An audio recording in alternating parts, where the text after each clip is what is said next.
Um milionário, movido pela compaixão, deu uma esmola a uma mendiga exausta, acompanhada por 3 crianças famintas, sem imaginar que, na verdade, era sua ex-esposa desaparecida. O que acontece depois choca a todos e muda suas vidas para sempre. Olá, espectador! Obrigado por estar aqui. Deixe um like e nos conte nos comentários o que achou da história e de qual cidade está nos assistindo agora. Vamos continuar com a história. O sol do meio-dia caía implacável sobre as avenidas de São Paulo, criando ondas de calor que distorciam o ar como miragens urbanos. Os arranha-céus de vidro e aço refletiam os raios com uma intensidade cegante, enquanto o trânsito se movia em uma sinfonia caótica de buzinas e motores roncando. No meio dessa paisagem metropolitana, Francisco Cavalcante dirigia seu Tesla Model S preto pela Avenida Paulista, seus dedos tamborilando nervosamente sobre o volante de couro italiano. Aos 38 anos, Francisco havia conquistado o mundo da tecnologia brasileira com uma determinação que beirava a obsessão. Seu rosto angular, emoldurado por uma barba perfeitamente aparada, mostrava as linhas sutis de quem havia dormido poucas horas nos últimos 5 anos. Seus olhos escuros, quase negros, possuíam aquela intensidade característica daqueles que transformaram visões em impérios.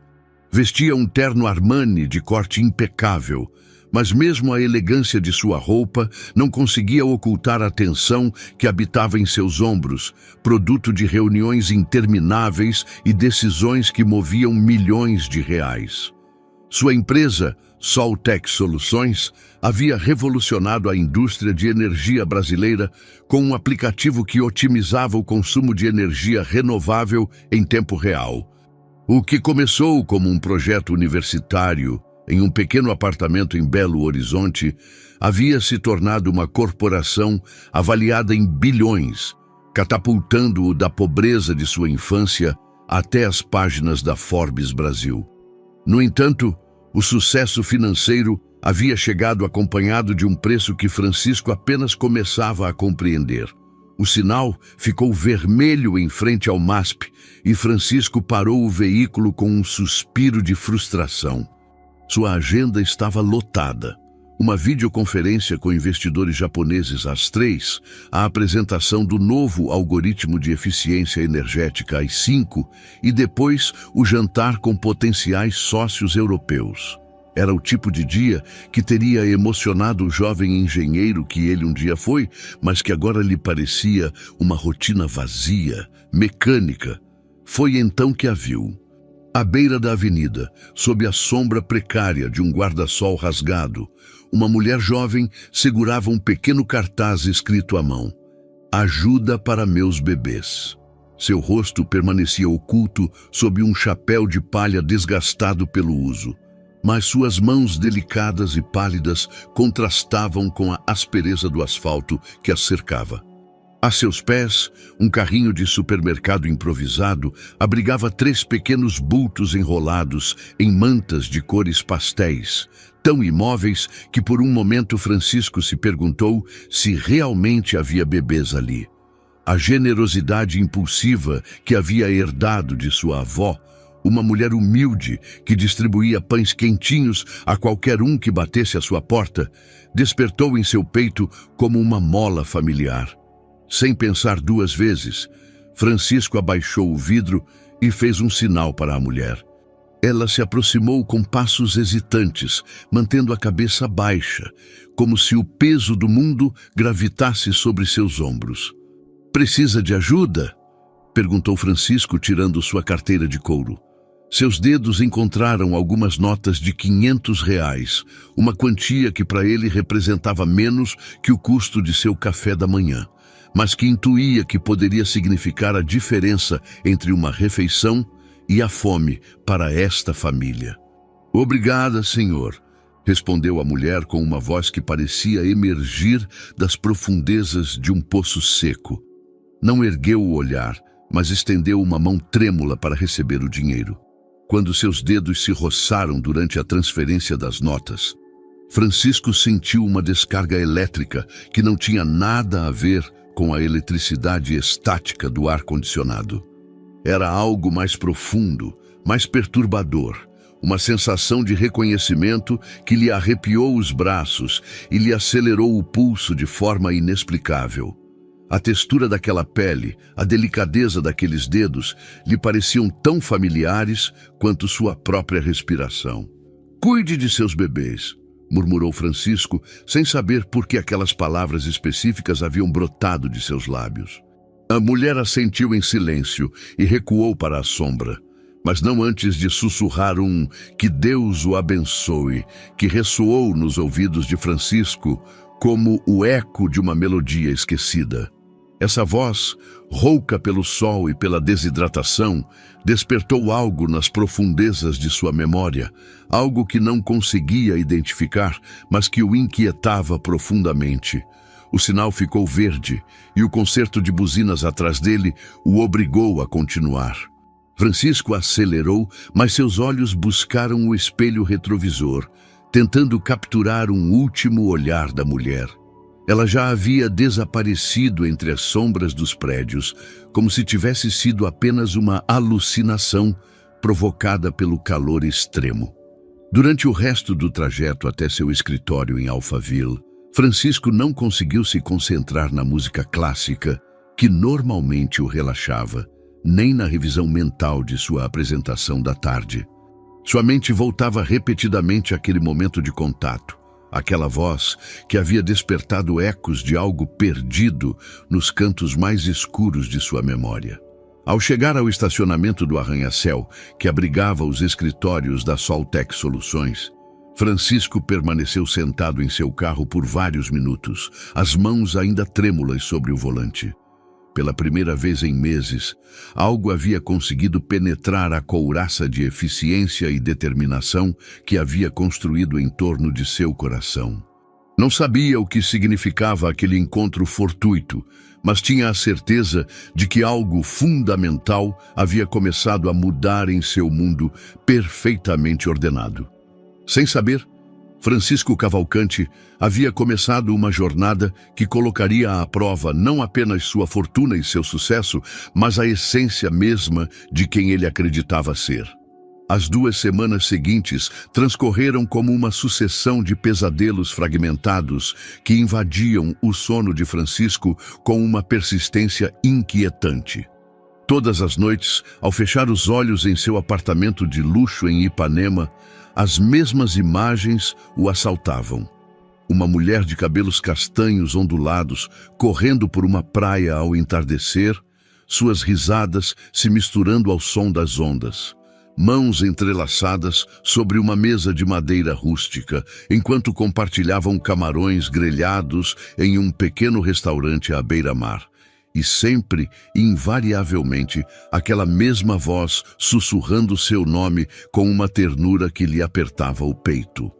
Francisco acordava todas as madrugadas, encharcado em suor frio, o coração batendo com uma violência que o deixava sem fôlego. Os detalhes dos sonhos se desvaneciam como areia entre seus dedos, mas a sensação de perda permanecia aderida à sua pele como uma segunda natureza.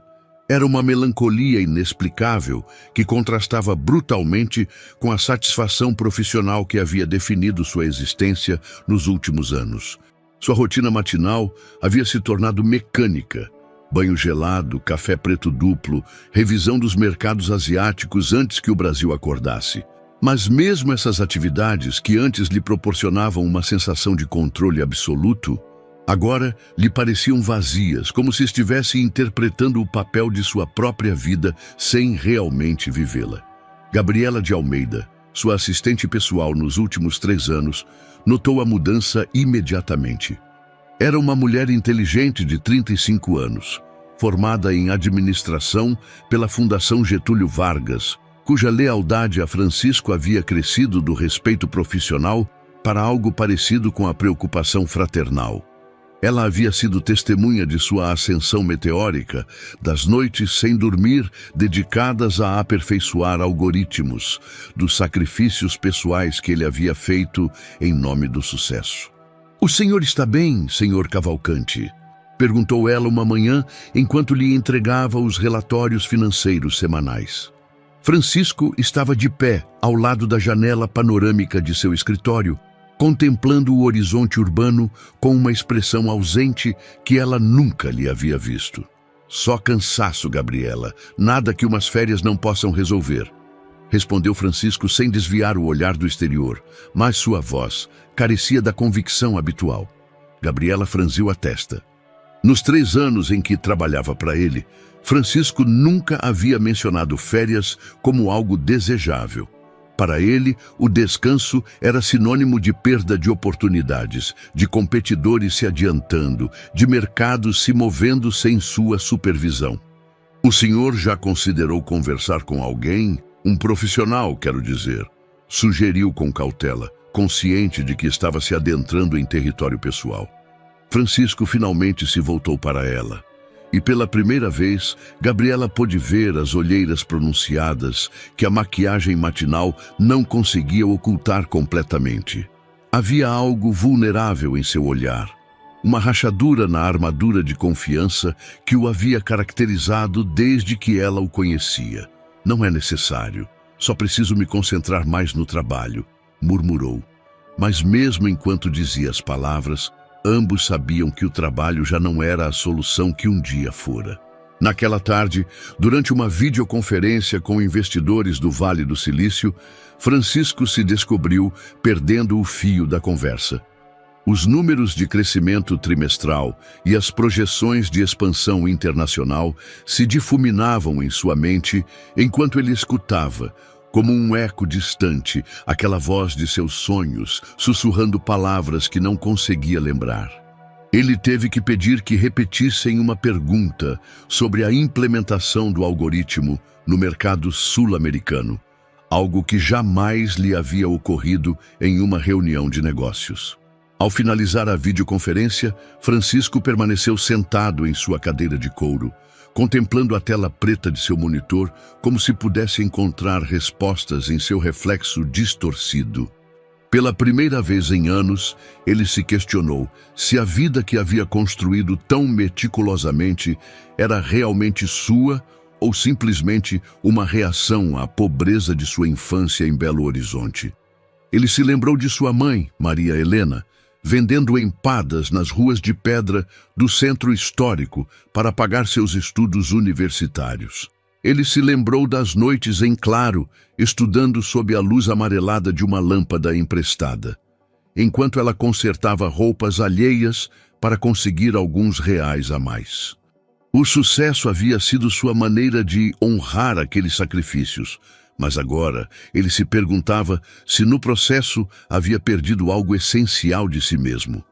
O telefone de sua mesa interrompeu suas reflexões. Era Gabriela, informando-o de que ele tinha um encontro com o diretor de desenvolvimento tecnológico em 15 minutos. Francisco se endireitou, ajustou sua gravata de seda italiana e se preparou para interpretar novamente o papel do CEO implacável que todos esperavam ver. Mas enquanto caminhava para a sala de reuniões, uma parte dele permanecia naquele canto ensolarado da Avenida Paulista, revivendo o momento em que dedos desconhecidos, mas familiares, haviam despertado uma nostalgia que ele não sabia que existia. Sem saber, Francisco havia começado a procurar algo que ainda não conseguia nomear, mas que seu coração reconhecia como a peça faltante de um quebra-cabeça que ele acreditava estar completo. No outro extremo da cidade, em um pequeno apartamento de 2 quartos na Vila Mariana, Sofia Pereira acordava todas as madrugadas, não por pesadelos, mas pelo choro faminto de seus trigêmeos. As paredes finas de concreto mal continham os ecos da vida urbana. O estrondo dos caminhões de lixo, o grito dos vendedores ambulantes, os latidos incessantes dos cachorros de rua que povoavam os telhados vizinhos. Aos 33 anos, Sofia conservava os traços da beleza que um dia a havia distinguido nos escritórios de arquitetura mais prestigiosos da cidade. Seus cabelos castanhos, agora presos em um rabo de cavalo perpétuo por praticidade mais do que por estilo, emolduravam um rosto onde a fadiga havia desenhado linhas prematuras ao redor de seus olhos verdes. Suas mãos, que um dia traçaram projetos arquitetônicos com precisão milimétrica, agora trocavam fraldas e preparavam mamadeiras com a eficiência desesperada de quem não tem alternativa. Os trigêmeos, Davi, Miguel e Caio, tinham 4 meses de idade e demandavam uma atenção constante que pulverizava qualquer possibilidade de descanso real. Davi, o menor dos 3, havia desenvolvido problemas respiratórios que requeriam medicamentos caros e visitas frequentes ao pediatra. Cada consulta médica representava uma escolha brutal: comprar os remédios ou pagar o aluguel do apartamento. O dinheiro que Francisco lhe dera 2 semanas atrás havia sido uma bênção temporária, suficiente para cobrir 1 semana de fórmula infantil e algumas fraldas. Mas Sofia sabia que aquela ajuda esporádica não era sustentável. Seu orgulho, o mesmo que a havia levado a se formar com honras em arquitetura e a projetar casas residenciais para famílias abastadas, agora se desmoronava sob o peso de uma realidade implacável. Todas as manhãs, depois de alimentar os bebês e garantir que dormissem, Sofia se sentava na única cadeira de plástico que cabia em sua minúscula sala, contemplando o celular que guardava em uma caixa de sapatos embaixo de sua cama. Era um iPhone que Francisco lhe dera em seu 2º aniversário de casamento, gravado com suas iniciais entrelaçadas. Durante meses, ela havia resistido à tentação de ligá-lo, sabendo que uma única ligação poderia resolver todos seus problemas financeiros, mas também consciente de que aquela ligação representaria a admissão de uma derrota que ainda não estava pronta para aceitar. A conversa final com Francisco ressoava em sua memória como um disco arranhado. Filhos são uma distração, Sofia. Minha empresa está em um momento crucial. Não posso dividir minha atenção entre família e trabalho. O trabalho sempre será minha prioridade. Aquelas palavras pronunciadas com a frieza de quem discute números em uma planilha haviam sido como facadas que atravessaram não apenas seu coração, mas também suas esperanças de construir uma família com o homem que amava. O que Francisco não sabia era que naquela mesma noite, Sofia havia descoberto sua gravidez. Os 3 testes positivos que ela havia escondido na bolsa durante dias finalmente tinham uma resposta, mas não havia mais um futuro compartilhado onde revelá-la. A ultrassonografia posterior, que mostrou não 1, mas 3 corações batendo em seu ventre, havia sido tanto uma bênção quanto uma confirmação de que sua decisão de partir havia sido correta. Durante a gravidez, Sofia havia esgotado suas economias e perdido seu emprego quando as complicações médicas a obrigaram a guardar repouso durante os últimos 3 meses. Seu chefe, compreensivo no início, eventualmente teve que substituí-la por alguém mais confiável. Os últimos meses de gestação, ela havia passado em um estado de ansiedade constante, se perguntando como poderia criar 3 bebês sem apoio econômico nem emocional.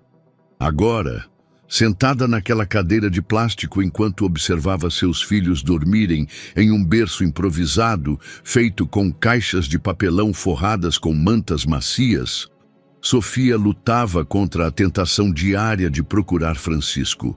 Não por amor.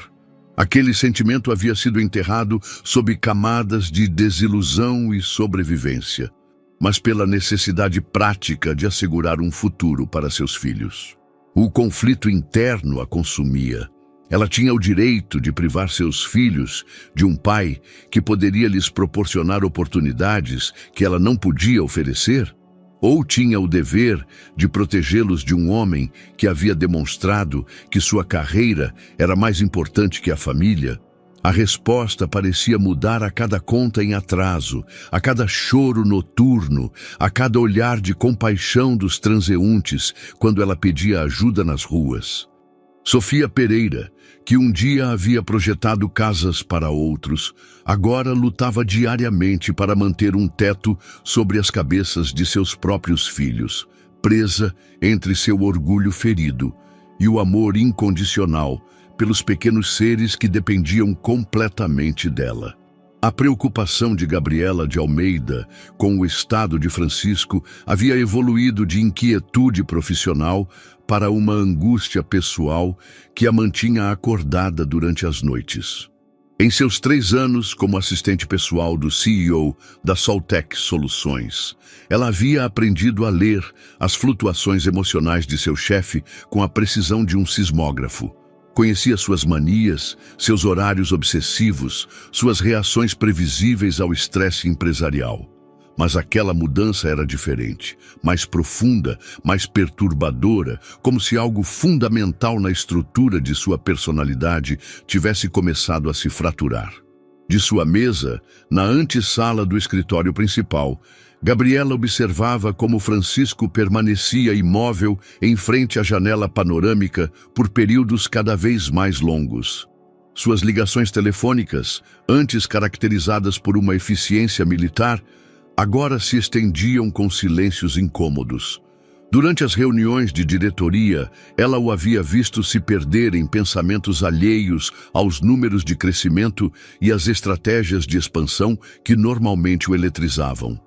Era uma mulher prática, formada no mundo corporativo, onde os problemas tinham soluções mensuráveis e os objetivos eram cumpridos por meio de planejamento estratégico. Mas a transformação de Francisco desafiava sua capacidade de análise lógica. Não havia precedentes em sua experiência profissional para explicar por que um homem que havia construído um império tecnológico parecia estar se desintegrando por dentro sem causa aparente. A decisão de investigar não chegou como uma revelação súbita, mas como a culminação de pequenas observações acumuladas durante semanas. O nome Sofia havia começado a aparecer nos murmúrios noturnos de Francisco durante as longas sessões de trabalho que se estendiam até a madrugada. Ela o havia escutado sussurrá-lo enquanto revisava contratos, pronunciá-lo com uma mistura de anseio e dor que lhe arrepiou os braços. Uma tarde de quinta-feira, enquanto organizava os arquivos pessoais de Francisco para a auditoria anual, Gabriela descobriu uma fotografia que havia permanecido escondida entre os documentos fiscais. Era uma imagem de praia, tirada no que parecia ser em Fernando de Noronha ou algum destino similar do litoral brasileiro. Francisco aparecia bronzeado e relaxado, com um sorriso genuíno que ela nunca lhe havia visto pessoalmente. Ao seu lado, uma mulher de cabelos castanhos ondulados e olhos verdes brilhantes se aninhava contra seu ombro, ambos irradiando uma felicidade tão pura que quase resultava dolorosa de contemplar. No verso da fotografia, com a caligrafia cuidadosa de Francisco, estava escrito: Sofia e eu, Fernando de Noronha, lua de mel, julho de 2019. A data a atingiu como um soco. Apenas 6 anos atrás, Francisco havia sido casado. Em todo o tempo que trabalhava para ele, jamais havia mencionado uma esposa, um divórcio ou qualquer tipo de relacionamento sério. Sua vida pessoal havia sido um território completamente vedado, protegido por uma muralha de profissionalismo impenetrável. A revelação a deixou sentada em sua mesa por vários minutos, contemplando a fotografia como se fosse um artefato arqueológico que reescrevia a história que ela acreditava conhecer. O Francisco da imagem era um homem completamente diferente do chefe obsessivo e emocionalmente distante que ela conhecia. Havia uma calidez em seus olhos, um relaxamento em seus ombros que contrastava brutalmente com a tensão perpétua que o caracterizava no presente. Naquela noite, Gabriela levou a fotografia para seu apartamento na Vila Madalena e a estudou sob a luz de sua luminária, como se fosse uma detetive examinando evidências cruciais. A mulher da imagem, Sofia, tinha uma beleza natural que transcendia a maquiagem ou roupas elegantes. Era o tipo de beleza que nasce da felicidade genuína de alguém que se sente profundamente amada e correspondida. O que havia acontecido entre Francisco e essa mulher? Por que ela havia desaparecido de sua vida sem deixar rastros visíveis? Tinha algo a ver com o estado atual de seu chefe? As perguntas se multiplicavam em sua mente como fractais, cada uma gerando novas indagações que demandavam respostas. A decisão de contratar um investigador particular não foi fácil.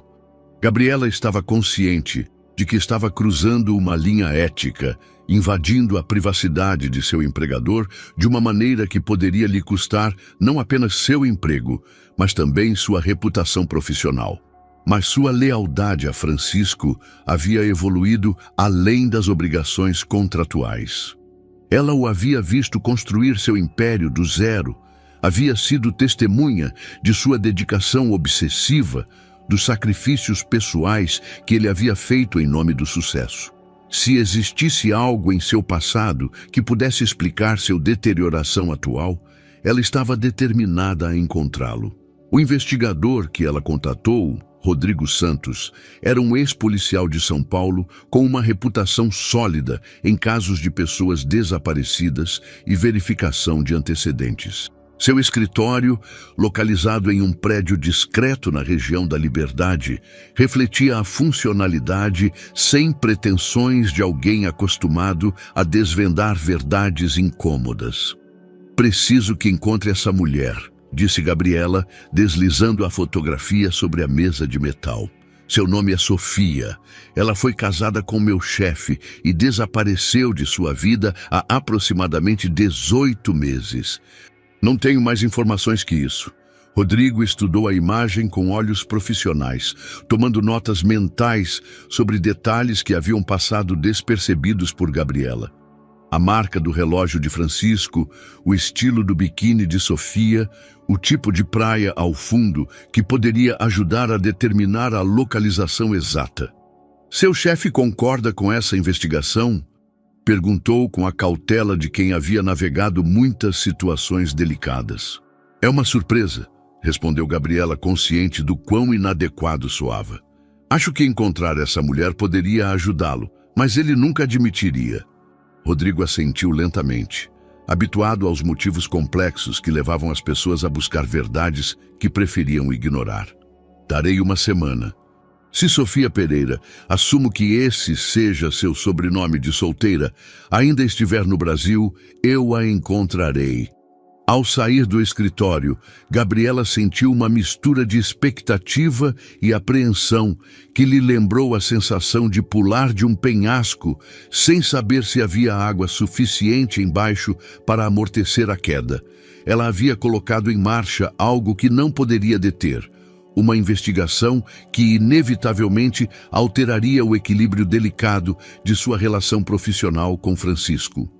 Mas enquanto caminhava pelas ruas iluminadas da Vila Madalena, com o barulho noturno da cidade como trilha sonora de seus pensamentos, Gabriela sentiu que pela primeira vez em semanas estava fazendo algo útil para ajudar o homem que havia chegado a respeitar profundamente, mesmo que ele nunca viesse a saber de seus esforços. O apartamento de Sofia havia se tornado um microcosmo de sobrevivência, onde cada objeto tinha múltiplas funções e cada real gasto requeria uma justificação dolorosa.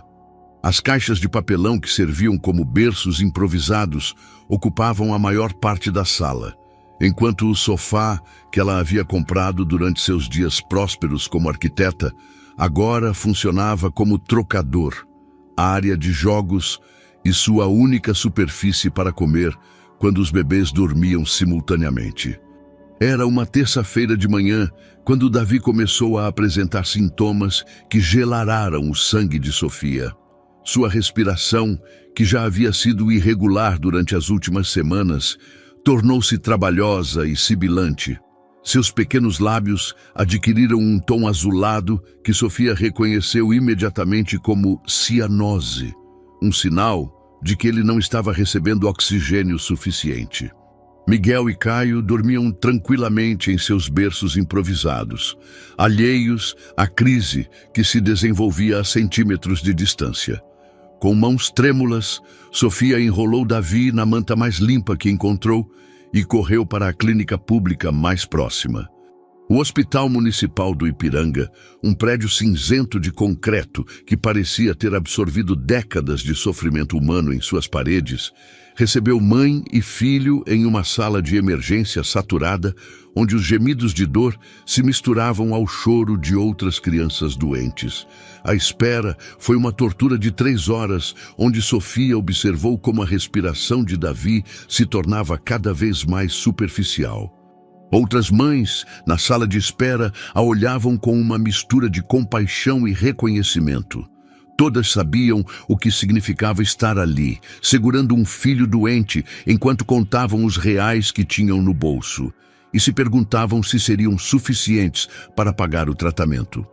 Quando finalmente a atenderam, o pediatra de plantão, um homem mais velho com olheiras profundas, que falava do esgotamento de plantões duplos, examinou Davi com a eficiência mecânica de quem havia visto muitos casos similares. A criança tem bronquiolite aguda, diagnosticou sem levantar o olhar do estetoscópio.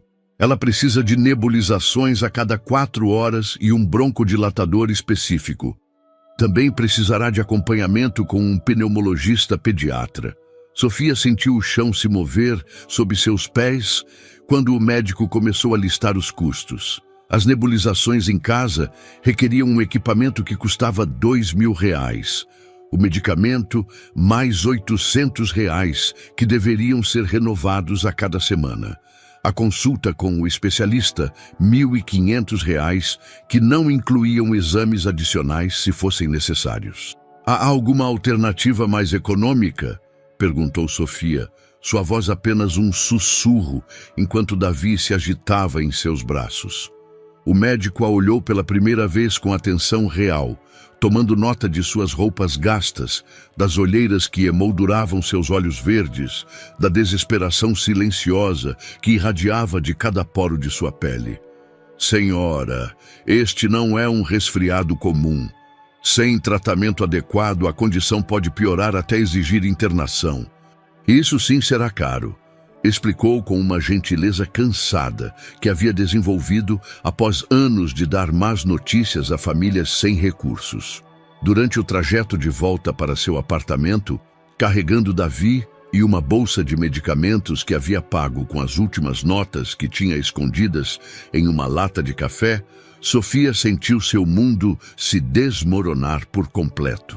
Ao chegar, encontrou Miguel e Caio chorando de fome e percebeu que não tinha dinheiro para comprar fórmula infantil para o resto da semana.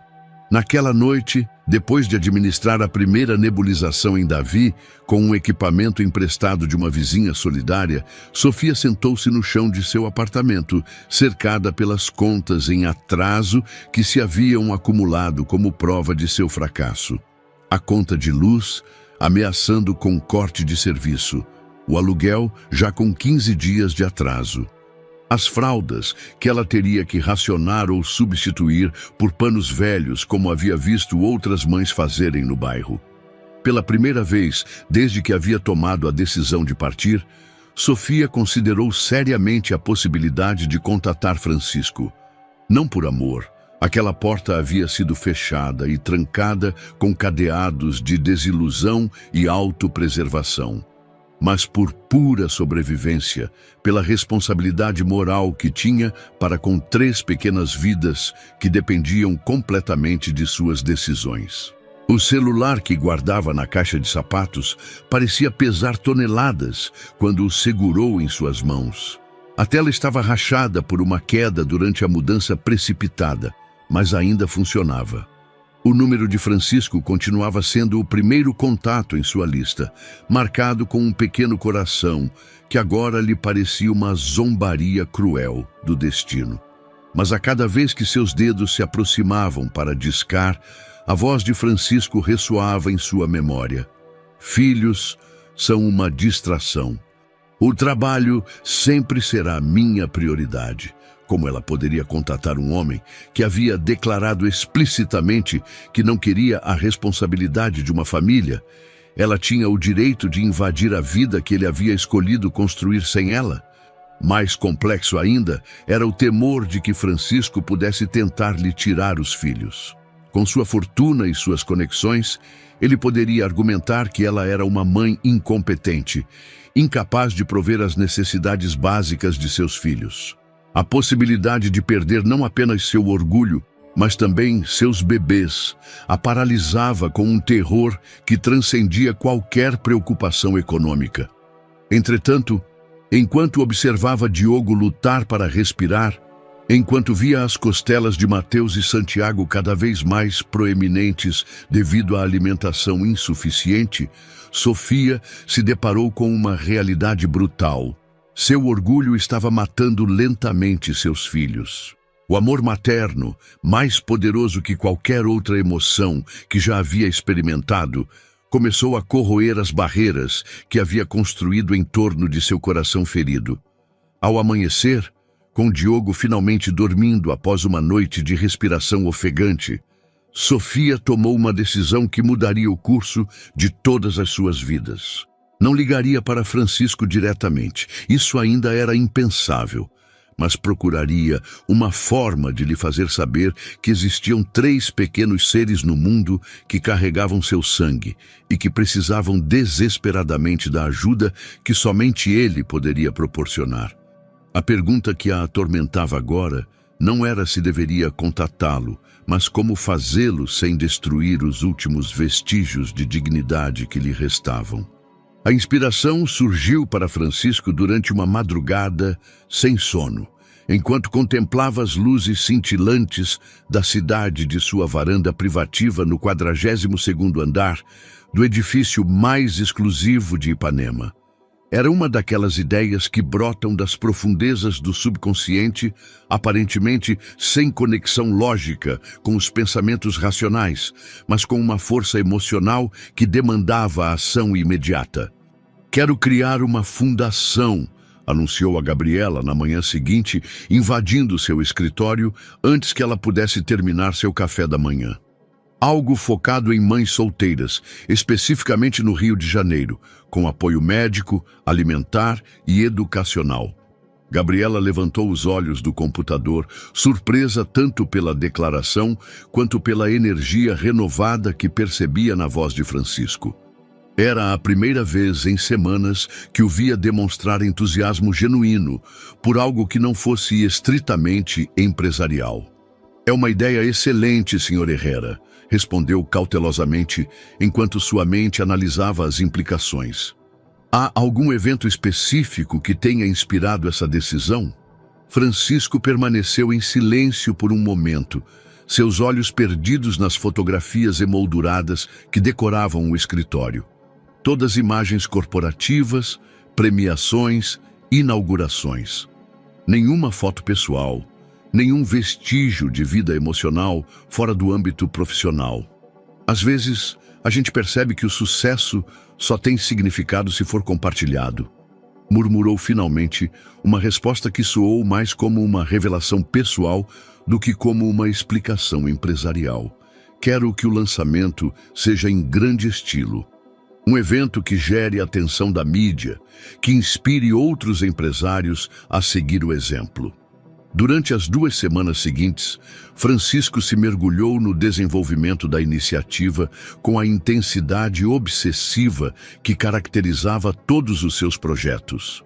A Fundação Esperança, como decidiu chamá-la, teria 3 pilares fundamentais: assistência médica gratuita para mães e filhos, programas de capacitação profissional para mulheres em situação de vulnerabilidade e um fundo de emergência para casos críticos. Gabriela observava essa transformação com uma mistura de alívio e curiosidade. O homem que havia estado se desintegrando emocionalmente durante meses, agora trabalhava 16 horas por dia, mas com um propósito que transcendia os lucros financeiros. Era como se tivesse encontrado uma válvula de escape para uma pressão interna que não sabia como liberar. Quero que o evento de lançamento seja na Cinelândia, instruiu Francisco uma tarde, enquanto revisavam as propostas das agências de relações públicas. Não em um hotel de luxo, não em um centro de convenções. No coração da cidade, onde vivem as pessoas que queremos ajudar. O investigador particular que Gabriela havia contratado ligou 3 dias antes do evento de lançamento. Sua voz soava tensa, como se estivesse compartilhando informações que preferiria manter em segredo. Encontrei Sofia Valdez, informou Rodrigo Castellanos durante uma ligação que Gabriela atendeu do banheiro feminino para garantir privacidade. Mas tem algo que você precisa saber antes que eu lhe forneça o endereço. Que tipo de algo? Perguntou Gabriela, sentindo seu estômago se contrair de antecipação. Ela tem 3 bebês, trigêmeos, e pelas datas que pude investigar, coincidem perfeitamente com o período em que ela foi casada com o chefe dela. O silêncio que se seguiu foi tão profundo que Rodrigo teve que perguntar se a linha havia caído. Gabriela permaneceu imóvel, processando uma informação que reescrevia completamente a situação. Francisco não só tinha uma ex-esposa, de cuja existência parecia não se lembrar conscientemente, como também tinha 3 filhos que nunca havia conhecido. Tem certeza da paternidade? Conseguiu perguntar finalmente.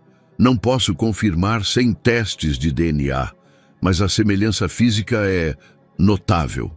Além disso, ela vive em condições muito precárias. Está pedindo ajuda nas ruas. Naquela noite, Gabriela não conseguiu dormir.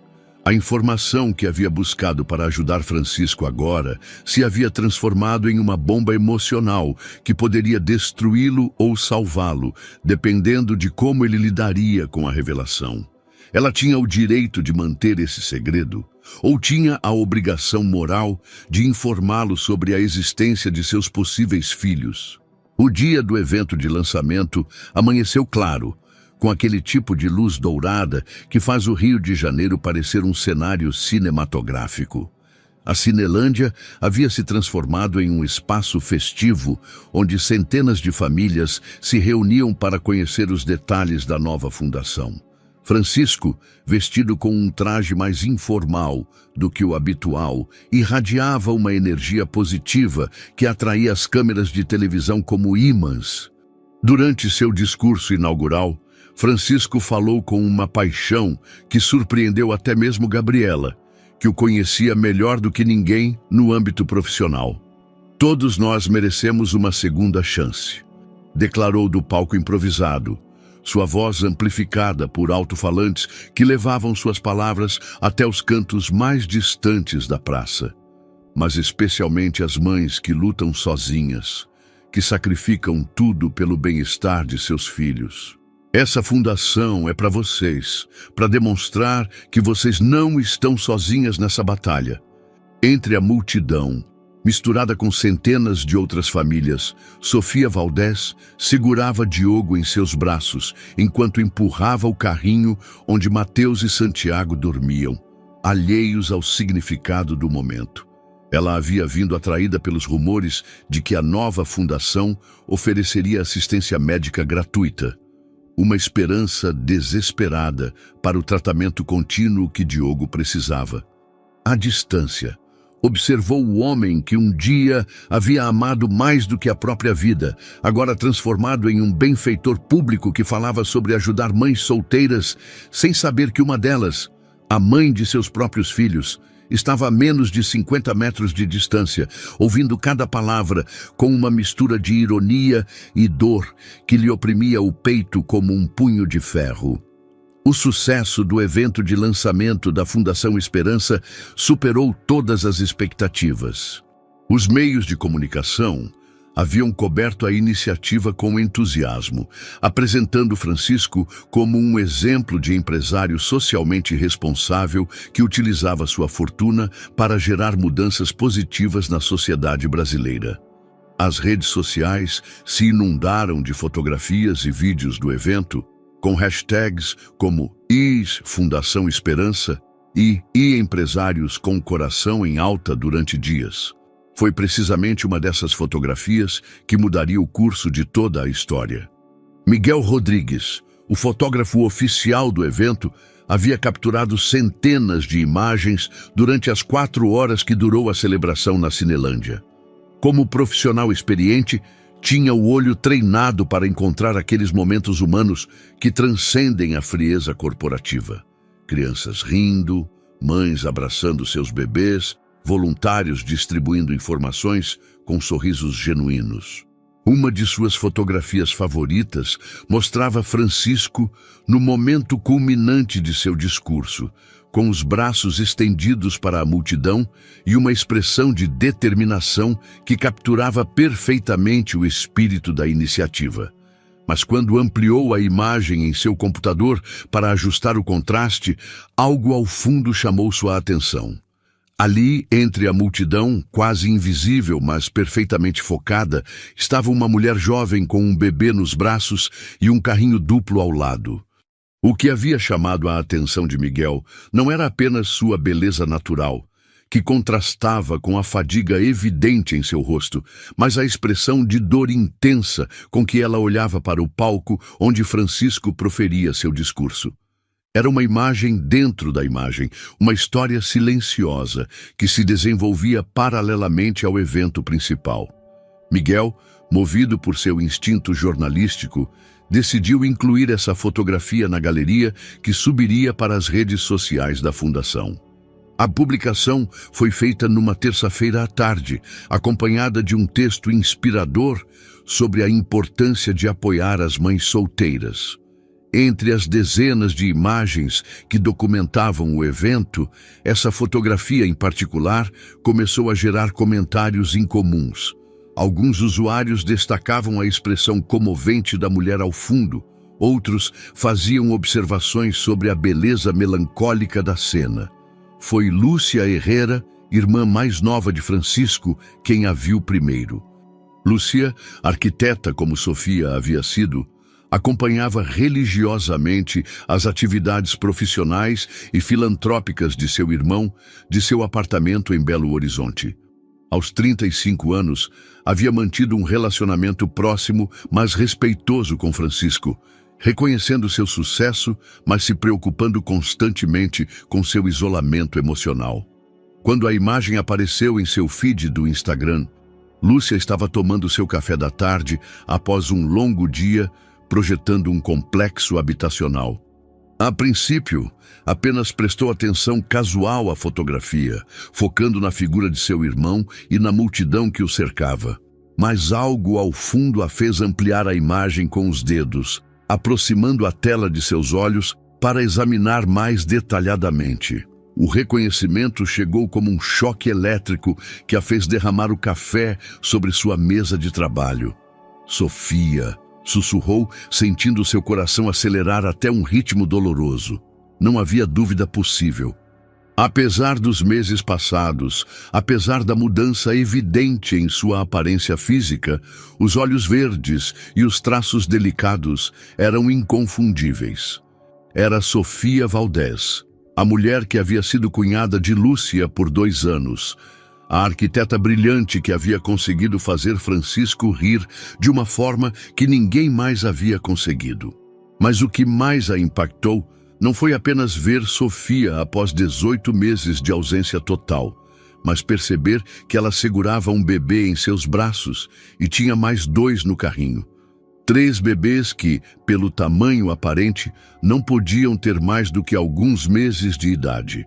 Lúcia começou a fazer cálculos mentais, lembrando-se das datas da separação, o período de tempo transcorrido, a idade aproximada dos bebês. A matemática era implacável e aterradora. Se suas suposições estivessem corretas, Francisco não só tinha uma ex-esposa vivendo em condições precárias, como também tinha 3 filhos de cuja existência não parecia ter conhecimento. A revelação a deixou paralisada por vários minutos, contemplando a tela como se pudesse mudar a realidade pela força de vontade. A expressão de dor no rosto de Sofia adquiria agora um significado completamente diferente. Não era apenas o sofrimento de uma mulher em dificuldades financeiras, mas a agonia de uma mãe que observava o pai de seus filhos falar sobre ajudar famílias como a sua, sem saber que sua própria família estava entre a multidão que o escutava. Naquela noite, Lúcia não conseguiu se concentrar em mais nada. Baixou a imagem e a estudou com a obsessão de um detetive, buscando detalhes que confirmassem ou negassem suas suspeitas. Os bebês eram muito pequenos para determinar semelhanças físicas definitivas, mas algo em seu instinto lhe gritava que estava vendo seus sobrinhos pela primeira vez. O dilema moral que agora enfrentava era monumental. Deveria contatar imediatamente Francisco para informá-lo sobre sua descoberta? Ou deveria primeiro procurar Sofia para entender as circunstâncias que a haviam levado a essa situação? Ela tinha o direito de interferir em uma separação que ambos haviam escolhido manter? Enquanto as horas passavam e a cidade de Belo Horizonte se mergulhava no silêncio noturno, Lúcia Herrera se deparou com uma decisão que mudaria irreversivelmente as vidas de todas as pessoas que amava. A decisão de Lúcia de viajar para o Rio de Janeiro se cristalizou durante uma noite sem sono, em que as perguntas sem resposta a torturaram como fantasmas persistentes. Ela não podia contatar Francisco sem ter a certeza absoluta da situação, mas também não podia viver com a incerteza de ter visto Sofia e os bebês sem fazer nada a respeito. A responsabilidade familiar pesava sobre seus ombros como um fardo ancestral. Os Herrera sempre haviam cuidado uns dos outros, mesmo quando isso significava enfrentar verdades incômodas. Na sexta-feira de manhã, Lúcia pegou o primeiro voo de Belo Horizonte para o Rio, armada apenas com a fotografia impressa e uma determinação férrea de encontrar respostas. Ela havia localizado o endereço aproximado de Sofia por meio de contatos no meio dos arquitetos. A comunidade profissional no Brasil era menor do que parecia, e os boatos sobre o desaparecimento de uma colega talentosa haviam circulado discretamente por meses. O bairro da Saúde a recebeu com uma sinfonia urbana que contrastava brutalmente com a tranquilidade de Belo Horizonte. Os prédios de concreto se erguiam como monumentos ao pragmatismo econômico, enquanto as ruas fervilhavam com a atividade de famílias trabalhadoras que lutavam diariamente pela sobrevivência. Lúcia, vestida com um tailleur discreto, mas obviamente caro, se sentiu como uma intrusa em um mundo que conhecia apenas de maneira teórica. Encontrar o prédio específico lhe tomou 2 horas de busca metódica, perguntando a vizinhos que a olhavam com uma mistura de curiosidade e desconfiança. Finalmente, uma senhora mais velha que vendia pastel na esquina lhe apontou um prédio de 4 andares com fachada descascada e janelas protegidas por grades enferrujadas. A moça dos trigêmeos mora no 2º andar, informou a mulher com um sorriso compassivo. Coitadinha, sempre carregando esses bebês para cima e para baixo. A senhora é parente? Algo assim, respondeu Lúcia, sentindo o peso da confirmação, trigêmeos, a atingir como um soco no estômago. A escada do prédio rangia sob seus pés, enquanto subia para o 2º andar, ensaiando mentalmente as palavras que usaria para abordar uma conversa que prometia ser uma das mais difíceis de sua vida. O corredor cheirava a detergente barato e comida caseira. Uma mistura de aromas que falava de vidas humildes, mas dignas. Quando bateu na porta do apartamento 2B, o som ecoou no interior, seguido pelo choro imediato de pelo menos 2 bebês. Os passos que se aproximaram eram lentos, cansados, e Lúcia pôde ouvir o murmúrio de uma voz feminina tentando acalmar as crianças. A porta se abriu apenas uma fresta, mantida no lugar por uma corrente de segurança. Os olhos verdes que apareceram no espaço eram inconfundivelmente os de Sofia, embora cercados por olheiras que falavam de noites sem dormir e preocupações constantes. Sofia Valdez? Perguntou Lúcia com voz suave, consciente de que sua aparição devia resultar completamente inesperada. Sofia permaneceu imóvel por vários segundos, estudando o rosto da visitante com uma expressão que combinava confusão e reconhecimento gradual. Lúcia, murmurou finalmente, sua voz apenas um sussurro. Como você me encontrou? Podemos conversar? Por favor, é importante. A hesitação de Sofia foi palpável.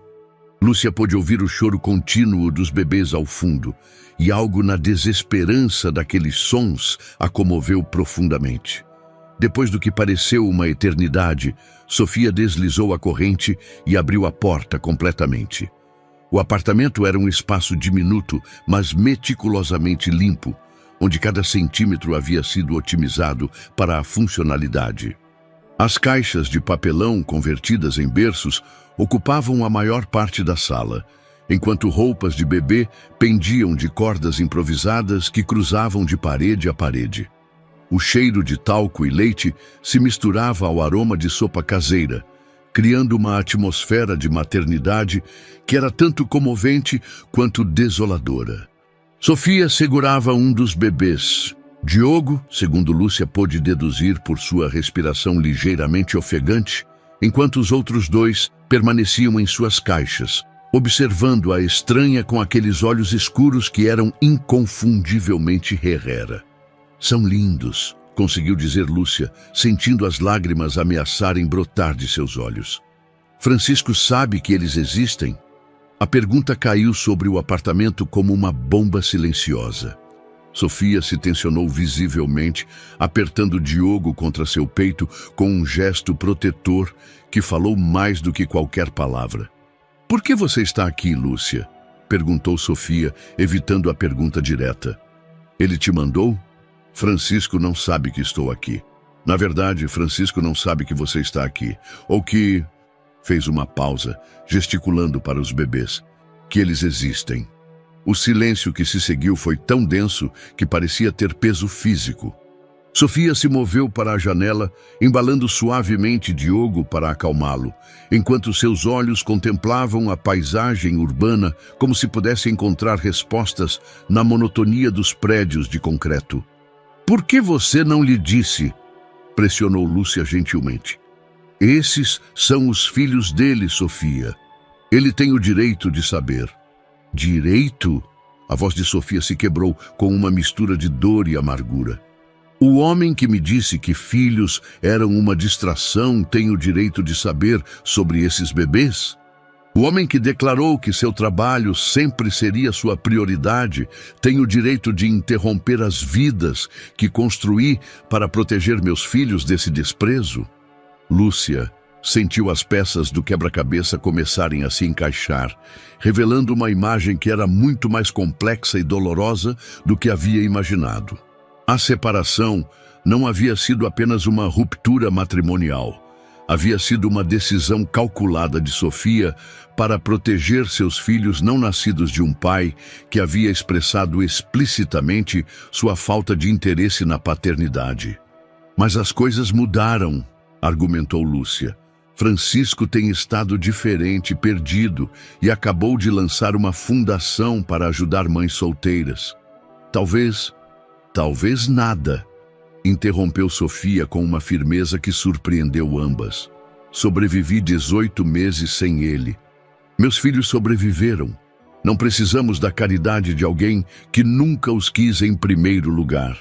Mas mesmo enquanto pronunciava essas palavras desafiadoras, Lúcia pôde ver a fadiga extrema nos olhos de Sofia, o desespero silencioso de uma mulher que lutava uma batalha que sabia que não podia ganhar sozinha.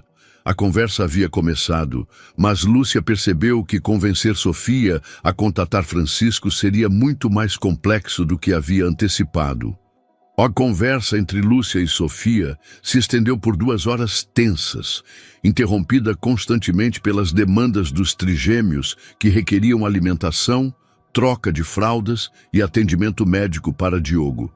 Naquele pequeno apartamento carregado de necessidades não satisfeitas, Lúcia começou a compreender a magnitude da luta diária que Sofia enfrentava sozinha.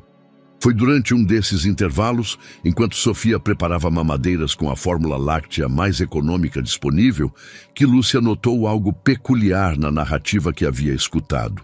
Sofia, disse cautelosamente, observando como sua ex-cunhada media cada grama de pó com precisão matemática. Quando você diz que Francisco te disse que filhos eram uma distração, você tem certeza de que essas foram exatamente as palavras dele? Sofia parou, segurando a colher medidora no ar, como se o tempo tivesse congelado. Claro que tenho certeza. Como eu poderia esquecer algo assim? É só que... Lúcia hesitou, escolhendo suas palavras cuidadosamente. Conheço meu irmão desde que ele nasceu. Sei que ele pode ser obsessivo com o trabalho. Sei que ele pode ser emocionalmente distante. Mas a forma como você descreve essa conversa não soa como ele. A defensividade imediata que apareceu nos olhos de Sofia confirmou as suspeitas crescentes de Lúcia. Havia algo mais nessa história. Algum elemento faltando na equação emocional que havia levado a uma separação tão abrupta. Quem mais sabia sobre essa conversa? Pressionou Lúcia gentilmente. Sofia permaneceu em silêncio, mas sua linguagem corporal mudou sutilmente. Seus ombros se tensionaram e ela começou a agitar a mamadeira com movimentos mais violentos do que os necessários. Sofia, por favor, se há algo mais, preciso saber. Sua mãe, murmurou finalmente Sofia, sua voz quase inaudível por cima do som do líquido sendo misturado. Carmela esteve presente durante parte dessa conversa. O nome caiu sobre Lúcia como uma revelação aterradora. Carmela Herrera, a matriarca da família, era uma mulher de 70 anos cujo amor por seus filhos se expressava por meio de um controle obsessivo sobre suas vidas. Ela havia construído sua identidade em torno de ser a mãe de um empresário de sucesso. E qualquer ameaça a essa narrativa era combatida com a ferocidade de uma onça protegendo sua cria. Que papel minha mãe teve em tudo isso? Perguntou Lúcia, embora parte dela já temesse a resposta. Sofia finalmente se voltou para ela, segurando a mamadeira com mãos que tremiam levemente. Depois daquela conversa com Francisco, sua mãe me procurou em particular. Ela me disse que Francisco havia confirmado que nunca desejaria filhos, que eu era uma distração de seus objetivos empresariais. Ela me ofereceu dinheiro para desaparecer.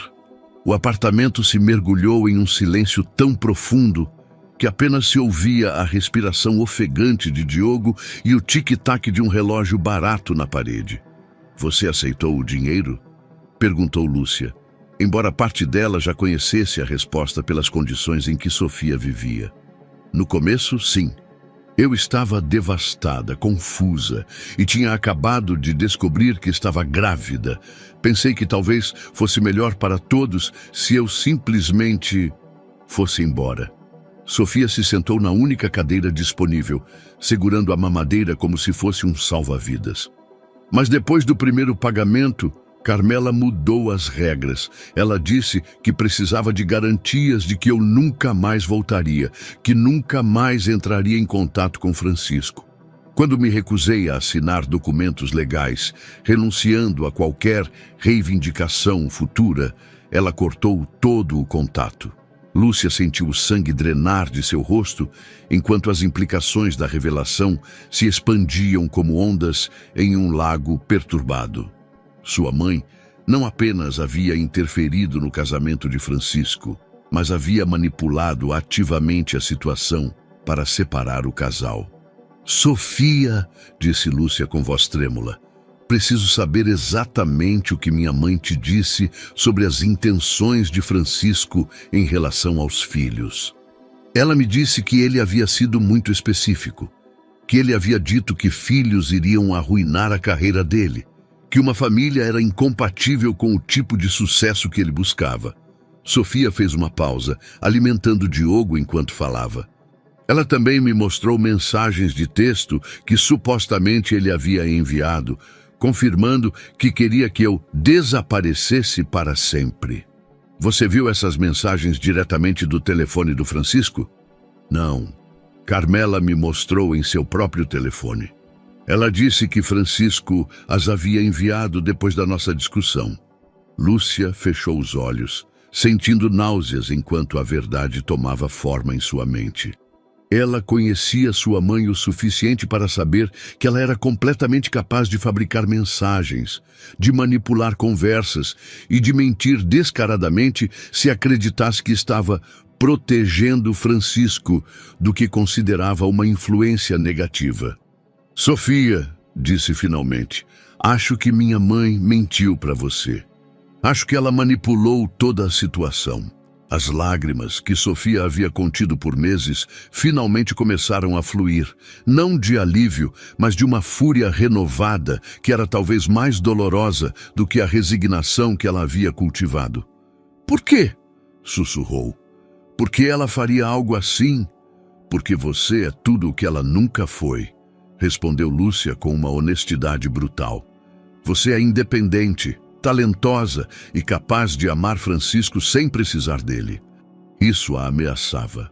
Naquele momento, enquanto Diogo se alimentava pacificamente e os outros 2 bebês dormiam em suas caixas de papelão, ambas as mulheres perceberam que a separação que havia destroçado 2 vidas e privado 3 crianças de seu pai havia sido orquestrada por uma mulher cujo amor materno havia sido tão tóxico quanto qualquer veneno. A revelação sobre a manipulação de Carmela havia criado uma fissura na muralha de ressentimento que Sofia havia construído em torno de seu coração. Mas não era suficiente para derrubá-la completamente. Enquanto Lúcia retornava para Belo Horizonte, com a promessa de manter o segredo até que Sofia estivesse pronta para enfrentar a verdade, a situação dos trigêmeos se deteriorava rapidamente. Diogo havia desenvolvido complicações respiratórias que requeriam medicamentos mais caros e equipamentos especializados que Sofia não podia arcar. A fórmula láctea havia acabado 2 dias antes e os bebês começavam a mostrar sinais de desnutrição que a aterrorizavam. Mateus havia perdido peso visivelmente e Santiago chorava com uma frequência que falava de fome constante. Foi durante uma noite particularmente desesperadora, enquanto observava seus filhos lutarem contra necessidades que não conseguia satisfazer, que Sofia tomou a decisão mais dolorosa de sua vida adulta. No fundo de seu armário, embrulhado em papel de seda e guardado como um tesouro sagrado, estava o relógio Cartier que Francisco lhe havia dado em seu 2º aniversário de casamento. Era uma peça excepcional de 1925, adquirida em um leilão exclusivo em Paris durante sua lua de mel. Francisco havia pago uma fortuna por ele, não por seu valor monetário, mas pela história que representava. Havia pertencido a um arquiteto francês que construiu alguns dos edifícios mais belos da era Art Deco. Para a mulher que constrói sonhos, havia escrito no verso da caixa.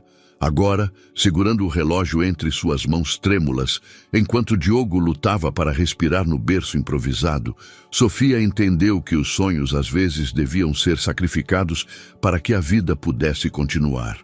A Casa de Leilões Monterrey, localizada na zona mais exclusiva de Ipanema, era um mundo completamente diferente daquele que Sofia havia habitado nos últimos meses.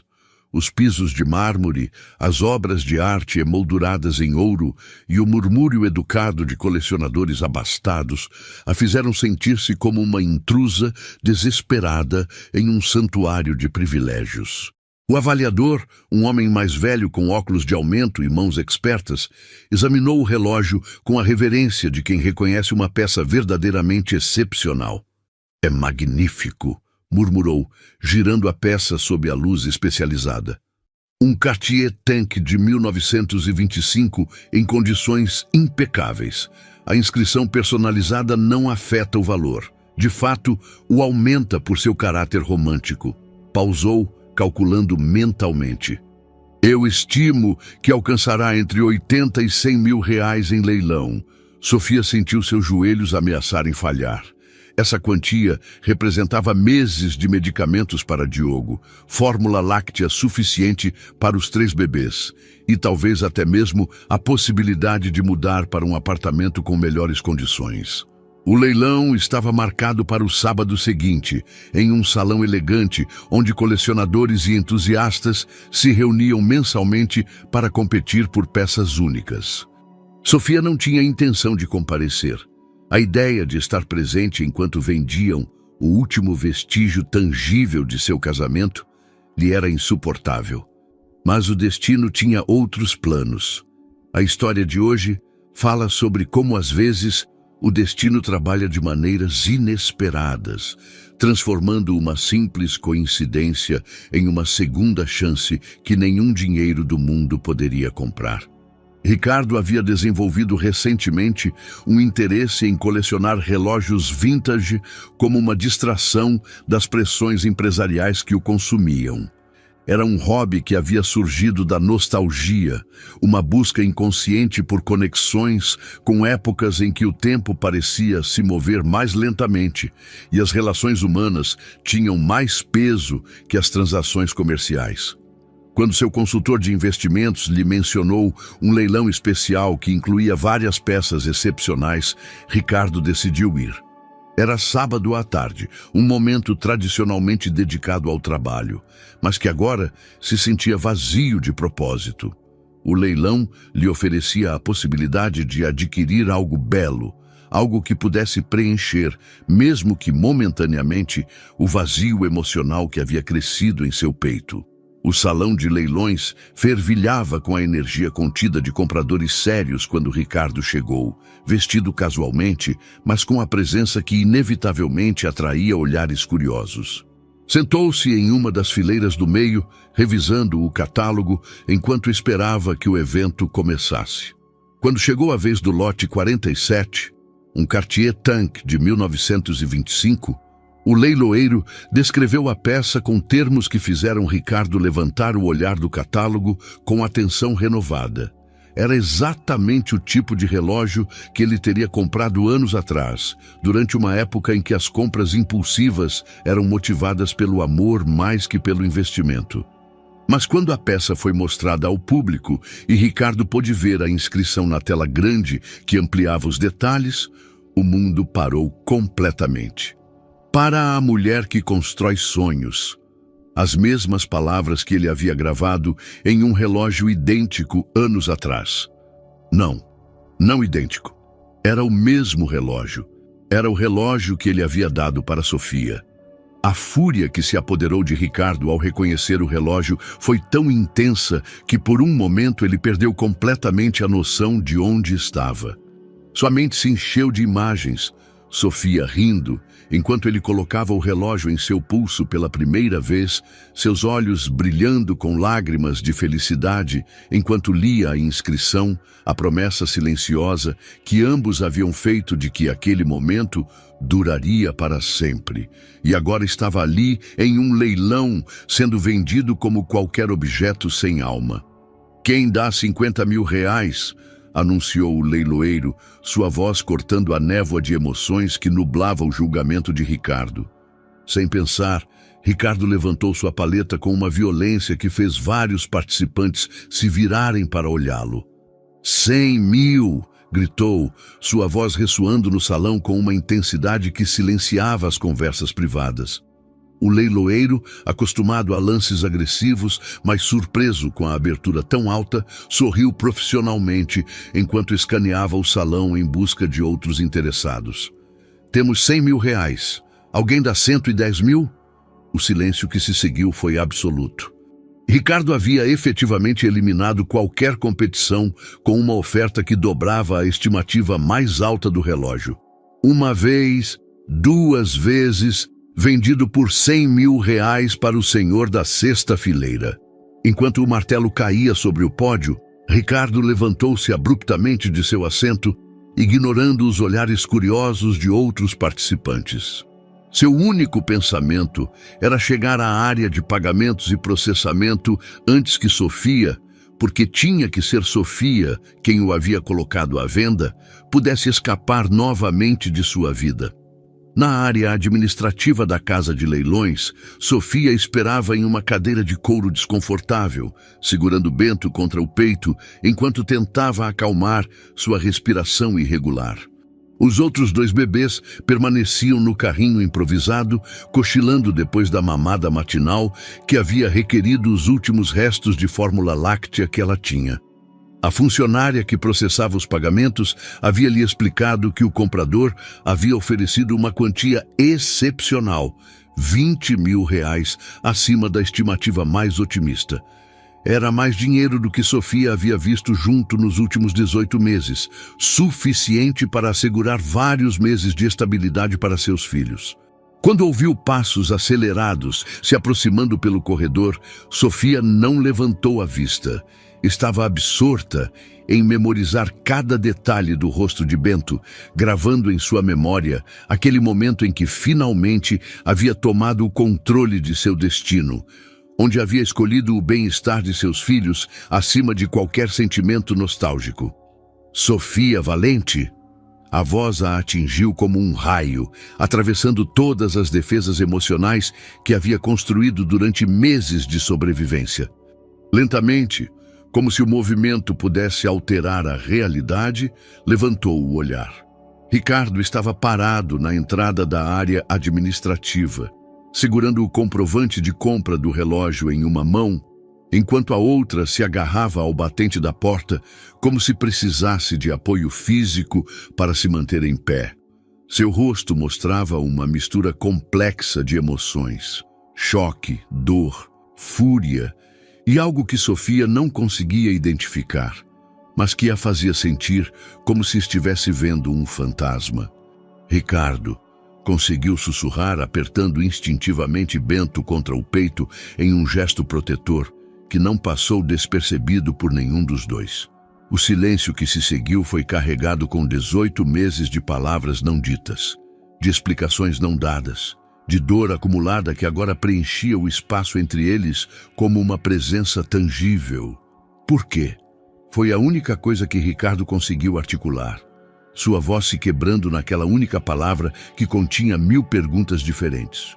Sofia o olhou diretamente nos olhos pela primeira vez desde sua separação, e o que viu ali não era a frieza empresarial que lembrava de sua última conversa, mas algo completamente diferente. Vulnerabilidade pura, dor genuína e uma confusão tão profunda que quase a fez levantar para consolá-lo. "Porque meus filhos precisam comer", respondeu com uma honestidade brutal que cortou o ar como uma faca. "Porque um deles está doente e precisa de remédios que não posso pagar. Porque às vezes o passado deve ser sacrificado para que o futuro possa sobreviver." Ricardo processou as palavras lentamente, mas foi a frase "meus filhos" que finalmente penetrou a névoa de choque que nublava sua compreensão. Seus olhos se moveram para o bebê nos braços de Sofia, depois para o carrinho onde 2 pequenas cabeças eram visíveis entre os cobertores. Pela primeira vez, realmente os viu, e o que observou lhe tirou completamente o fôlego. Os olhos escuros que o olhavam daquelas carinhas diminutas eram exatamente iguais aos que ele via todas as manhãs no espelho. Os traços, embora ainda suaves e indefinidos pela idade, carregavam uma familiaridade que era impossível negar. "Quantos meses eles têm?" perguntou, sua voz apenas um murmúrio enquanto a matemática cruel começava a formar uma equação que mudaria tudo. 4, respondeu Sofia, sabendo exatamente o que ele estava calculando. Ricardo se encostou na parede, como se as pernas tivessem perdido a capacidade de sustentá-lo. 4 meses significava que haviam sido concebidos antes de sua separação. 4 meses significava que quando Sofia havia desaparecido de sua vida, havia levado consigo não apenas seu coração, mas também 3 vidas que ele nunca havia sabido que existiam. São meus. Não foi uma pergunta, mas uma declaração quebrada que emergiu das profundezas de uma compreensão que o estava destruindo por dentro. A tensão na pequena sala administrativa tornou-se quase insuportável após a confissão de Ricardo. Sofia observava como o homem que um dia havia conhecido intimamente lutava para processar uma revelação que reescrevia completamente sua compreensão dos últimos 18 meses. Por que você não me disse? A pergunta saiu de Ricardo como um grito abafado, carregado com uma mistura de dor e acusação que fez Sofia se endireitar defensivamente.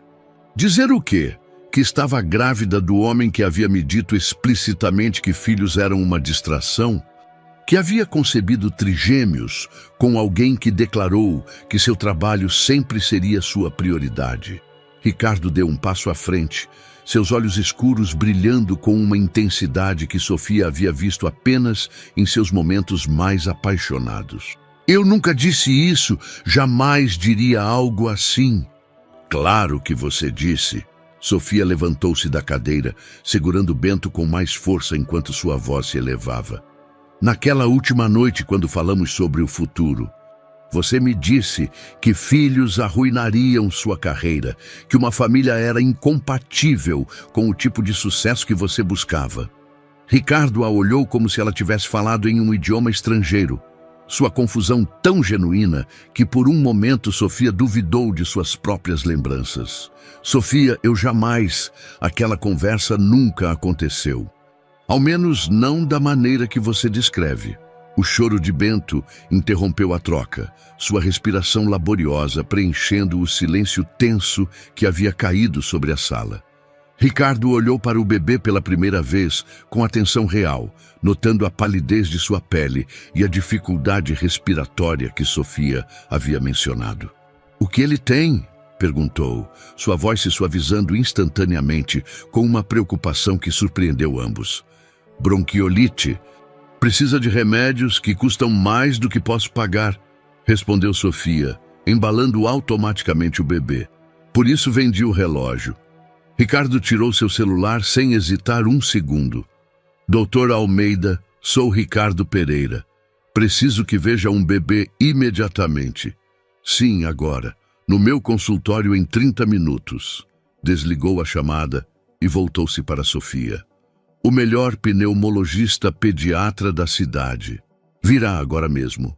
"Eu não preciso da sua caridade", protestou Sofia, embora o desespero em sua voz traísse suas palavras. "Não é caridade, é responsabilidade. Se aquele menino é meu filho..." "São seus filhos", interrompeu Sofia, as palavras saindo como uma confissão forçada. "Os 3, e sim, precisam de ajuda médica que não posso proporcionar. Mas isso não significa que vou permitir que você apareça depois de 18 meses e tome o controle das vidas deles." Ricardo permaneceu imóvel, processando a confirmação de sua paternidade, enquanto observava os 3 bebês que haviam estado vivendo em condições que ele não conseguia nem imaginar. "Onde você tem vivido?" perguntou finalmente. Sofia lhe deu o endereço com relutância, vendo como o rosto de Ricardo empalidecia ao reconhecer a área. Era um dos bairros mais humildes de São Paulo, um lugar onde Ricardo jamais teria imaginado que alguém de seu círculo pudesse terminar. "Meu Deus, Sofia, por quê? Por que você não me contatou quando as coisas ficaram difíceis?" "Porque você me disse que não me queria na sua vida." A resposta saiu com uma força que fez Bento se sobressaltar em seus braços. "Sua mãe se certificou de que eu entendesse perfeitamente qual era sua posição sobre os filhos e sobre mim." Ricardo parou, como se tivesse batido em uma parede invisível. "Minha mãe? O que minha mãe tem a ver com isso?" Foi então que a porta do escritório se abriu abruptamente, interrompendo a confrontação com uma presença que nenhum dos dois havia antecipado. Carmen Pereira, vestida com um elegante tailleur e carregando o ar de autoridade materna que havia aperfeiçoado durante décadas, entrou com a confiança de alguém que havia estado escutando desde o corredor. "Chega", declarou com voz firme, dirigindo-se a seu filho com determinação. Ricardo, precisamos conversar. A chegada de Carmen mudou instantaneamente a dinâmica da sala. Sofia ficou visivelmente tensa, apertando Bento contra o peito, como se a presença da mulher mais velha representasse uma ameaça física. Ricardo olhou para sua mãe com uma expressão que combinava confusão e suspeita crescente. Mãe, o que você está fazendo aqui? Como você soube que eu estava aqui? Carmen não respondeu imediatamente. Em vez disso, estudou Sofia e os bebês com uma mistura de desgosto e resignação que falava mais que qualquer palavra. Eu sabia que eventualmente isso aconteceria, murmurou, mais para si mesma do que para os presentes. Eu sabia que ela encontraria uma maneira de voltar para a sua vida. Do que você está falando? Ricardo se aproximou de sua mãe, sua voz adotando um tom que Sofia nunca lhe havia escutado, perigoso, ameaçador. O que você sabe sobre o desaparecimento de Sofia? O silêncio que se seguiu foi carregado com segredos que finalmente estavam prestes a ser revelados. Carmen olhou para seu filho, depois para Sofia, e finalmente para os 3 bebês que representavam a complicação que ela havia estado tentando evitar por quase 2 anos. Eu fiz o que tinha que fazer para proteger seu futuro, disse finalmente, com a convicção de alguém que havia justificado suas ações tantas vezes que havia chegado a acreditar em sua própria narrativa. Ela teria arruinado tudo o que você havia trabalhado para conseguir. A compreensão atingiu Ricardo como um tsunami emocional. A separação, as mensagens que ele nunca havia enviado, o desaparecimento súbito de Sofia, tudo havia sido orquestrado pela mulher que supostamente o amava mais que qualquer outra pessoa no mundo. Os 2 meses que se seguiram à revelação de Carmen foram um período de reconstrução dolorosa e delicada, onde cada dia requeria uma negociação cuidadosa entre o passado ferido e o futuro incerto. Ricardo havia confrontado sua mãe com uma fúria que surpreendeu toda a família, cortando todo o contato até que ela aceitasse a responsabilidade completa por suas manipulações. Carmen, confrontada com a perda potencial de seu filho e a realidade de 3 netos que nunca havia conhecido, finalmente havia admitido a extensão de sua interferência.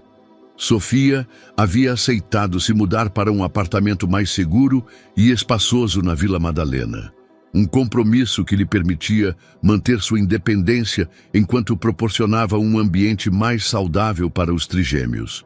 Ricardo pagava todas as despesas médicas e de manutenção, mas havia respeitado a insistência de Sofia de manter limites claros em sua interação pessoal. O tratamento de Bento havia sido um sucesso completo sob os cuidados do Dr. Almeida. Seus pulmões haviam se fortalecido consideravelmente e a crise respiratória que havia aterrorizado Sofia durante semanas era agora apenas uma lembrança preocupante. Caio e Miguel haviam florescido com uma nutrição adequada, desenvolvendo as personalidades distintivas que faziam Ricardo rir cada vez que os visitava. As visitas haviam se tornado uma rotina cuidadosamente estruturada. Ricardo chegava todas as tardes depois do trabalho, passava 2 horas ajudando com a alimentação, os banhos e simplesmente observando seus filhos se desenvolverem. No início, esses encontros haviam sido tensos, carregados com o peso de tudo o que não havia sido dito entre ele e Sofia. Mas gradualmente, a presença dos bebês havia criado um território neutro, onde eles podiam coexistir sem confrontar diretamente seus sentimentos complicados. Uma tarde de terça-feira, enquanto Ricardo alimentava Caio e Sofia organizava as roupas de Miguel, ele finalmente quebrou o silêncio que havia se instalado entre eles. "Tenho pesadelos", admitiu, sem levantar o olhar do bebê em seus braços, sobre todas as primeiras vezes que perdi. Os primeiros sorrisos deles, as primeiras vezes que dormiram a noite toda, os momentos em que eles precisaram do pai e eu não estava lá. Sofia pausou em sua tarefa, suas mãos imóveis sobre uma pequena camiseta azul. "Eu também", confessou suavemente. Mas os meus são sobre o que poderia ter sido diferente se eu tivesse tido a coragem de contatá-lo quando as coisas ficaram difíceis. Você teria vindo até mim se não fosse por minha mãe? A pergunta pairou no ar entre eles por vários minutos. Sofia considerou todas as variáveis. Seu orgulho ferido, a conversa mal interpretada, os medos sobre a paternidade que Ricardo havia expressado genuinamente, embora em um contexto diferente. Não sei, respondeu finalmente com honestidade brutal. Eu estava assustada, machucada e grávida de trigêmeos. Talvez eu tivesse interpretado qualquer dúvida sua como rejeição. Ricardo assentiu, apreciando sua honestidade, embora doesse. Eu estava assustado também, admitiu. A ideia de ser pai me aterrorizava, porque eu não tinha um modelo do que significava ser um bom pai. Meu próprio pai trabalhava tanto que eu mal o conheci. E agora? Ricardo olhou para Caio, que havia terminado seu leite e o observava com aqueles olhos escuros que eram tão familiares. Pela primeira vez em meses, sua resposta veio sem hesitação. Agora eu sei que o trabalho pode esperar, mas momentos como este não voltam. Naquela noite, depois que Ricardo foi embora, Sofia sentou-se em sua nova sala, contemplando as mudanças que 6 meses haviam trazido à sua vida. Ela não precisava mais escolher entre remédios e comida, entre um teto seguro e dignidade pessoal. Seus filhos estavam saudáveis, seguros e conheciam seu pai. Mas algo ainda faltava na equação. Algo que nenhuma quantidade de estabilidade financeira podia resolver. A confiança quebrada entre duas pessoas que um dia haviam compartilhado tudo. O projeto da fundação havia evoluído durante esses meses, tornando-se algo mais pessoal para Ricardo. Ele havia implementado programas específicos para famílias de múltiplos, compreendendo pela primeira vez os desafios únicos que enfrentavam os pais de gêmeos e trigêmeos. Sofia havia começado a colaborar discretamente no design de alguns espaços, aplicando sua experiência arquitetônica para criar ambientes mais funcionais para as famílias beneficiárias. Era um trabalho que podiam compartilhar sem confrontar diretamente seus sentimentos pessoais, mas que os aproximava gradualmente a uma compreensão mútua de quem haviam se tornado durante sua separação. Uma tarde, enquanto revisavam os projetos para um novo centro de cuidados infantis, Ricardo fez uma pergunta que havia estado evitando durante semanas. Você acha que algum dia poderemos ser uma família de verdade? Não apenas pais que coexistem, mas algo mais?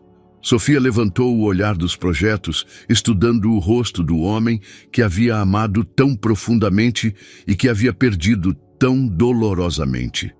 Não sei se podemos recuperar o que tínhamos, respondeu com cuidado. Mas talvez possamos construir algo novo, algo mais forte, porque está baseado em quem somos agora, não em quem éramos então. Era uma resposta que oferecia esperança sem promessas, possibilidade sem garantias. E pela primeira vez desde seu reencontro, ambos sentiram que talvez o futuro que estavam construindo juntos pudesse ser até melhor que o passado que haviam perdido. 6 meses após o reencontro na Casa de Leilões, a inauguração oficial do Centro de Apoio a Famílias com Múltiplos representava mais que uma conquista filantrópica. Era a materialização de uma transformação profunda que havia redefinido as prioridades de Ricardo Pereira e havia curado feridas que pareciam incuráveis. O edifício, projetado por Sofia com uma sensibilidade arquitetônica que combinava funcionalidade e beleza, erguia-se no coração de São Paulo como um testemunho do que era possível quando a dor se transformava em propósito. Cada espaço havia sido pensado para as necessidades específicas de famílias com múltiplos, salas de amamentação amplas, áreas de jogos seguras, consultórios médicos especializados e espaços de apoio emocional para pais sobrecarregados. Na tarde da inauguração, enquanto os convidados percorriam as instalações e a mídia documentava o evento, Ricardo se encontrou de pé na varanda do segundo andar, observando como famílias reais começavam a utilizar os espaços que haviam criado. Mães com gêmeos se reuniam em círculos de apoio. Pais compartilhavam experiências sobre os desafios únicos de criar múltiplos, e crianças corriam livremente em áreas projetadas especificamente para sua segurança. Nervoso, Sofia apareceu ao seu lado, carregando Bento nos braços enquanto Caio e Miguel exploravam a área de jogos sob a supervisão de Gabriela, que havia se tornado uma espécie de tia adotiva para os trigêmeos. Não nervoso, respondeu Ricardo, sem tirar os olhos das famílias lá embaixo, mas completo. Pela primeira vez em anos, sinto que estou fazendo algo que realmente importa. Sofia estudou seu perfil, notando como as linhas de tensão que haviam marcado seu rosto durante anos haviam se suavizado. O Ricardo obsessivo e emocionalmente distante havia evoluído para alguém que podia estar presente no momento, que valorizava as conexões humanas acima das transações comerciais. Os meninos têm perguntado quando vão poder ficar na sua casa, mencionou Sofia casualmente, embora ambos soubessem que não era uma observação casual. Durante os últimos meses, os trigêmeos haviam desenvolvido uma relação profunda com Ricardo. Bento, especialmente, parecia se acalmar instantaneamente nos braços do pai, como se reconhecesse uma conexão que transcendia a lógica. Caio havia herdado a curiosidade intelectual de Ricardo, fazendo perguntas complexas para sua idade. Miguel havia desenvolvido o senso de humor que Ricardo havia perdido durante anos de pressão empresarial. E você, Ricardo se voltou para ela. O que você tem pensado sobre essa possibilidade? Era a pergunta que haviam estado evitando durante meses, a conversa que dançava nas margens de cada interação, mas que nunca havia sido abordada diretamente. Eu tenho pensado, Sofia pausou, medindo suas palavras cuidadosamente, que talvez seja hora de parar de ser tão cuidadosos um com o outro. Os meninos precisam de estabilidade, mas também precisam ver que as pessoas que amam podem escolher se amar mutuamente. Ricardo sentiu algo se liberar em seu peito, uma tensão que havia carregado por tanto tempo que havia esquecido como era respirar sem ela. Sofia, começou, mas ela levantou uma mão para detê-lo. Antes de você dizer algo, preciso que saiba que não estou sugerindo que voltemos para onde estávamos. Aquelas pessoas já não existem, mas talvez possamos nos tornar quem precisamos ser para construir algo melhor. Em vez de responder com palavras, Ricardo tomou sua mão livre, entrelaçando seus dedos com uma delicadeza que contrastava com a intensidade de suas emoções. Você se lembra do pequeno restaurante em Trancoso onde nos conhecemos? Perguntou. Sofia assentiu, confusa com a aparente mudança de assunto. Eu tenho trabalhado em algo, continuou Ricardo. Uma surpresa que tenho planejado durante semanas, esperando o momento certo. Naquela noite, depois que os convidados haviam ido embora e o pessoal havia limpo o espaço, Ricardo levou Sofia e as crianças para o terraço do edifício. O que encontraram ali os deixou sem fôlego. Ele havia recriado o restaurante de Trancoso em miniatura. Mesas de madeira rústica, luzes pendentes que imitavam as estrelas e até mesmo o aroma de frutos do mar e especiarias que os havia envolvido durante seu primeiro encontro.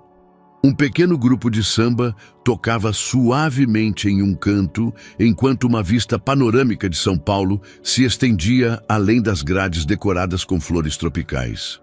Ricardo, Sofia sussurrou, segurando Bento enquanto os outros dois meninos observavam as luzes com fascínio. Não é um pedido de casamento, esclareceu Ricardo rapidamente.